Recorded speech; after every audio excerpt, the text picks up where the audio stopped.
Bonjour Michel de Pixaflora. Aujourd'hui je vais vous parler de cactus, mais bien sûr de cactus magiques. A tout de suite.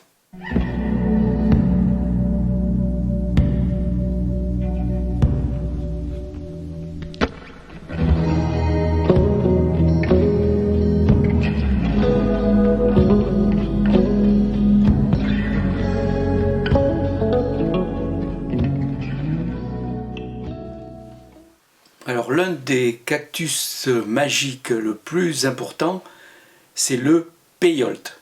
Le nom latin c'est Lophophora williamsii. Alors c'est un cactus qui pousse à l'état sauvage au Mexique. Il n'a pas beaucoup d'épines bizarrement.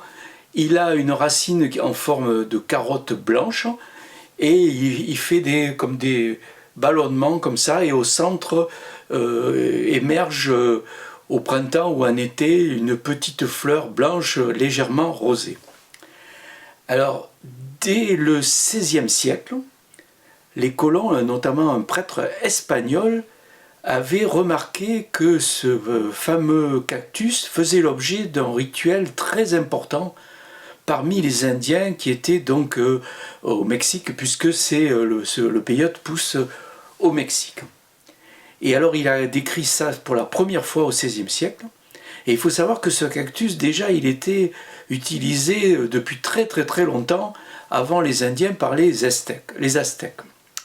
Alors, qu'est-ce qui se passe avec ce cactus? Alors, les Indiens, le rituel commençait par... parce qu'en fait, il faut savoir que le peyote ne se récolte pas, le peyote se chasse. Et donc, chaque année, les Indiens se réunissaient, un chaman guidait toute la tribu, et il faisait une marche autour de 450 km à pied pour aller au lieu sacré où poussait le peyote. Arrivé à cet endroit, ils se purifiaient, c'est-à-dire que devant le chaman, ils étaient obligés de raconter tous les déboires qu'ils avaient, toutes les fautes qu'ils avaient fait, notamment d'ordre sexuel. Et une fois qu'ils étaient purifiés, le chaman avançait et arrivé à un moment, il découvrait le peyote. Et là, qu'est-ce qu'il faisait? Il bandait son arc et il tirait sur le peyote. Donc c'est bien une chasse au cactus, au peyote. Et une fois que le chaman avait lancé sa première flèche sur le premier cactus, la récolte pouvait commencer, et donc tous les membres de la tribu ramassaient dans des paniers, arrachaient les peyotes et les ramassaient dans des paniers et revenaient à la tribu. Arrivé à la tribu, il y avait tout un rituel avec des danses, etc.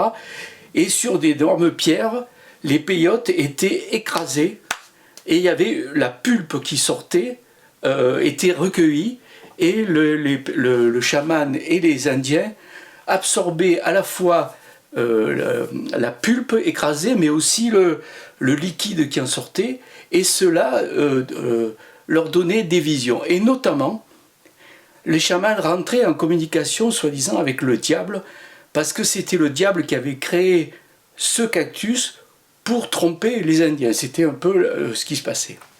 Et donc, en absorbant ce cactus, cette pulpe de cactus, ils avaient des visions hallucinogènes et ils pouvaient prévoir l'avenir et se purifier, etc., etc.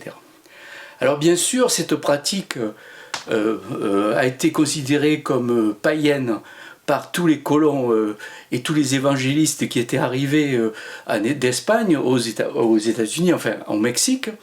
Et donc cette pratique a été interdite, cherchait à être interdite, mais de toute façon, elle s'est toujours continuée de façon plus ou moins secrète, cachée, mais elle s'est toujours continuée.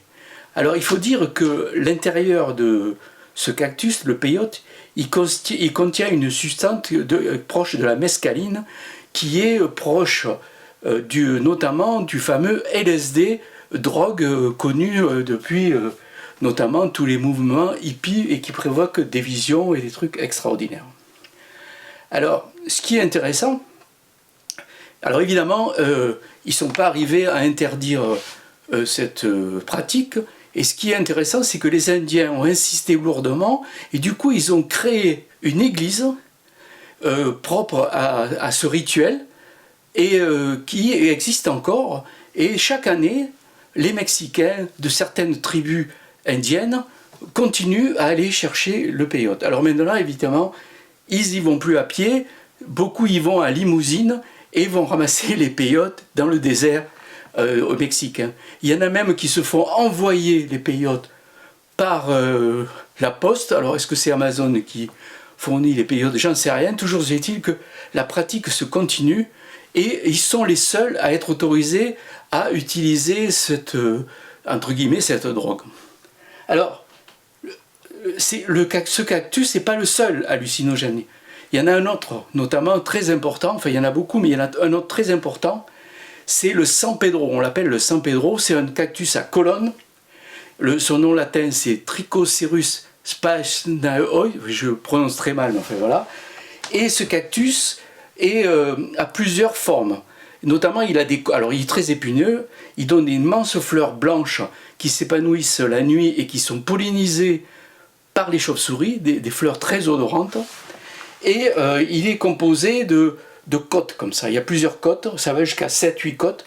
Et les plus rares, pour la magie notamment des Indiens, c'est ceux qui ont 4 côtes parce qu'ils considèrent que ça correspond aux 4 vents. Et donc voilà. Alors là, c'est pareil.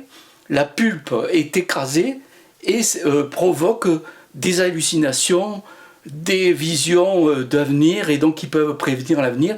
Et ces cactus sont aussi consommés si on peut dire, par beaucoup d'Indiens. D'ailleurs, ce qui est intéressant, c'est que ce même cactus, le San Pedro, il sert beaucoup au Mexique à faire des haies. C'est-à-dire, plutôt qu'avoir comme ici des clôtures en tuya ou un truc comme ça, eux là-bas au Mexique, ils ont des clôtures avec ce San Pedro qui les colonnes sont mises bout à bout et ça fait des protections avec les épines, des barrières épineuses. Alors c'est marrant parce que c'est à la fois un cactus magique qui rentre dans la composition de beaucoup de breuvages pour prédire l'avenir ou de de créer des hallucinations, et en même temps c'est un truc très pratique qui servait à faire 2 barrières.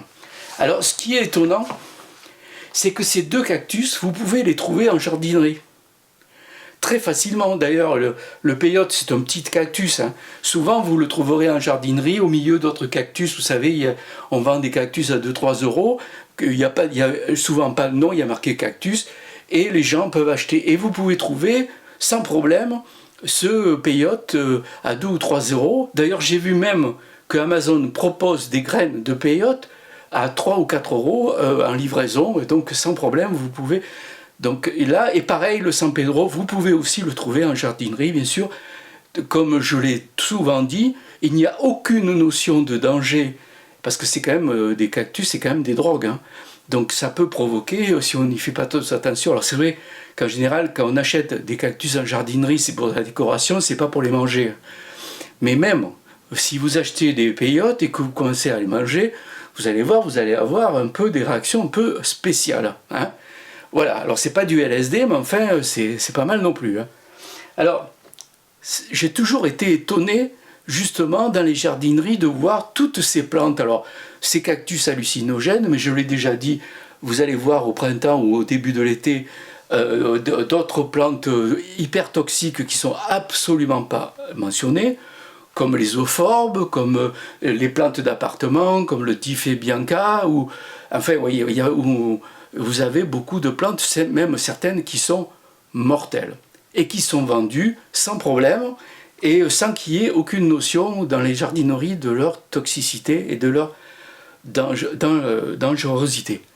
Et par exemple, le plus célèbre, c'est le laurier rose, hein, qui est une plante mortelle, parce que si vraiment vous voulez débarrasser de quelqu'un, vous l'invitez à un barbecue chez vous, vous prenez des tiges de laurier rose et vous embrochez votre viande dans les tiges de laurier rose, vous faites cuire ça, vous leur donnez, et vous êtes sûr que la personne va se retrouver aux urgences, voire peut-être décédée si vous ne faites pas attention.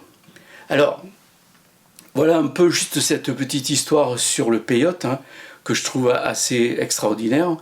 Et alors si vous voulez voir un peu d'autres plantes, notamment hallucinogènes ou magiques, qui sont utilisées notamment en Amérique centrale ou en Amérique du Sud, il y a un livre qui est très bien, c'est ce livre qui s'appelle « Les plantes des dieux » aux éditions Berger-Levrault. Et là, vous verrez toute l'histoire justement sur le peyote et aussi, bien sûr, sur le San Pedro, ça, vous voyez, qu'on appelle aussi le cactus des 4 vents.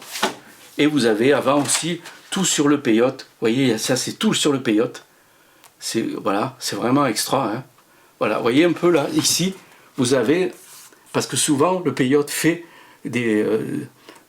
plein de petits autour, il se multiplie comme ça, et il peut y avoir des champs, dans les déserts, il peut y avoir des champs entiers de peyote. Voilà, un peu ce que je voulais vous dire. Donc j'espère que si ça vous a plu, toujours pareil, vous mettez des likes, et puis on se retrouve bientôt pour une autre plante hallucinogène ou magique. À bientôt!